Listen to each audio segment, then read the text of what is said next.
Let me start off with this, because YouTube is going to put a little thing, climate change is real. Do humans have an effect on their environment? Absolutely. I'm standing in a parking lot. There's concrete. I drove here on a road. We have an effect on our environment. You can look at observed measurable effects to where it is usually 10 degrees warmer in urban cities than rural areas because of the amount of concrete and glass. I mean, come on. Humans do have an effect on our environment. Is it carbon dioxide? I don't know. Could it be nuclear weapons? Probably. Could it be concrete and glass? Probably. I'm putting more eggs in those baskets rather than carbon, because the whole carbon thing, you see those? Those are trees. Do you know what they grow from? Carbon. As long as you, again, going to the equilibrium thing, as long as you have enough pollution absorbers as you have pollutants, then you're fine. If you have a net zero, which is what they're going for, makes sense, you're fine. So that is where they blew up nuclear weapons. The very first nuclear weapon test was done right over there. Now, what does this mean?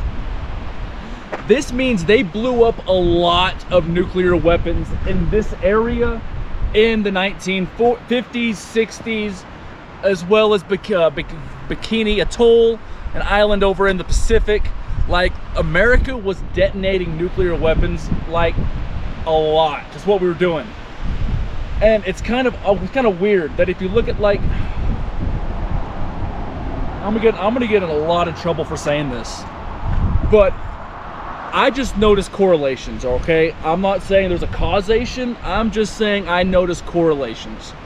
And there's a big correlation between, you know, like the average global temperature of like the oceans and like 1.5 degrees Celsius, and I just dropped my earplugs, and like blowing up nuclear weapons in the Pacific and right over there. So when you blow up a nuclear weapon, you're releasing massive amounts of heat and energy into this area. If we go into what is known as the second law of thermodynamics, an area must reach an equilibrium. So right now, okay, so I am in elevation, right? It is 71 degrees. Down there, it's 99. In this equilibrium, in this environment, the equilibrium is 71 degrees. To all the factors being combined, the elevation, the elevation, the thickness of the air, the sun, all that stuff.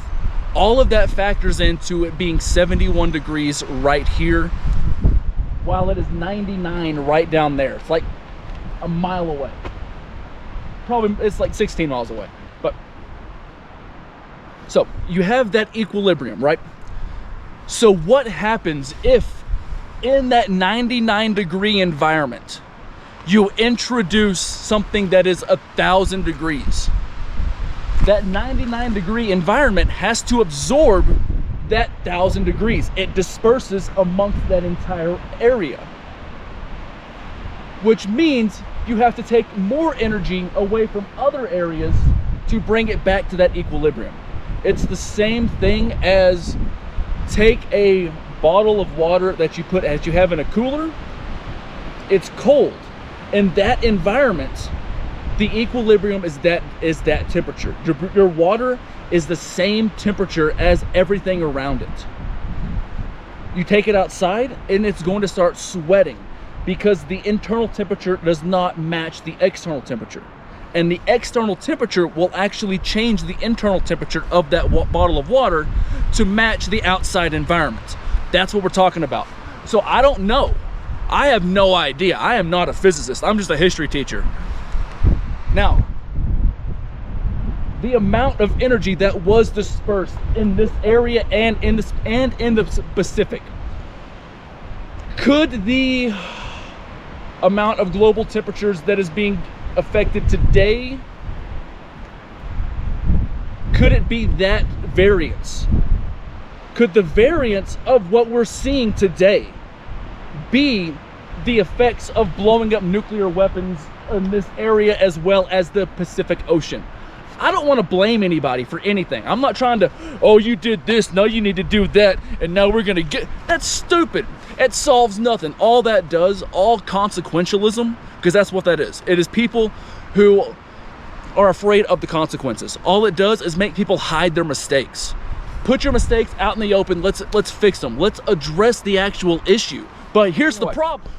Back to the nuclear testing. I'm trying to button up my thingy. All right, I got that buttoned up. Now, back to nuclear testing.